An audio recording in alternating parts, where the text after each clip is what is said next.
حیض کی شرعی مدت کتنی ہے؟ ناظرین، کافی ساری بہنوں کے سوال آ رہے ہیں کہ اگر ایک عورت کے مخصوص ایام یعنی کہ حیض والے دن چل رہے ہوں تو وہ کتنے دن کے بعد نماز پڑھ سکتی ہے؟ کیونکہ مخصوص ایام کے دوران وہ نماز نہیں پڑھ سکتی تو وہ حیض سے فارغ ہونے کے بعد کتنے دن بعد نماز پڑھ سکتی ہے؟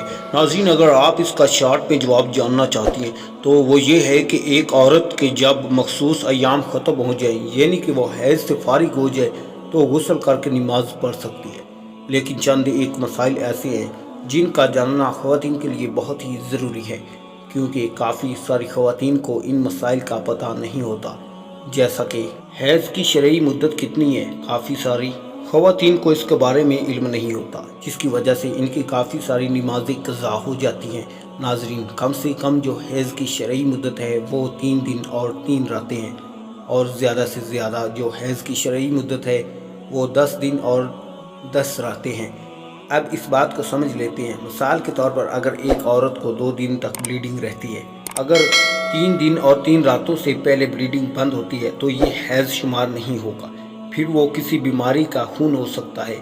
اور دوسری صورت میں اگر کسی عورت کو مثال کے طور پر 10 دن تک بلیڈنگ جاری رہتی ہے اور 10ویں دن اس کی بلیڈنگ بند ہو گئی تو یہ 10 دن حیض میں ہی شمار ہوں گے، لیکن اگر 11ویں 12ویں یا اس سے اگلے دن بھی بلیڈنگ ہوتی ہے تو وہ یہ نہ سمجھے کہ میں حیض کی حالت میں ہوں، اور یہ بھی کسی بیماری کا خون ہو سکتا ہے، اور ان 10 دنوں سے جو اگلے دن ہیں ان میں اس پر نمازیں بھی فرض ہیں، وہ اس میں نمازیں بھی پڑھنا چاہے تو پڑھ سکتی ہے، بلیڈنگ ہو یا نہ ہو۔ اور کافی ساری خواتین ایسی ہیں جن کو اس بارے میں نہیں پتہ ہوتا اور ان کی کافی ساری نمازیں قضا ہو جاتی ہیں۔ اور ایک بات اور سمجھ لیں کہ جب آپ کا حیض مکمل ہو جائے یعنی کہ بلیڈنگ آنی رک جائے تو آپ یہ نہیں دیکھیں کہ 5 دن یا 7 دن مکمل ہوں یا 10 دن مکمل ہوں پھر ہم غسل کریں گے اور ہمارے اوپر نماز فرض ہوگی، تو ایسا بالکل بھی نہیں ہے۔ جب بھی آپ کی حیض بند ہو جائے تو آپ نے غسل کر کے نماز پڑھنی شروع کر دینی ہے، اور اگر ان غلط فہمیوں میں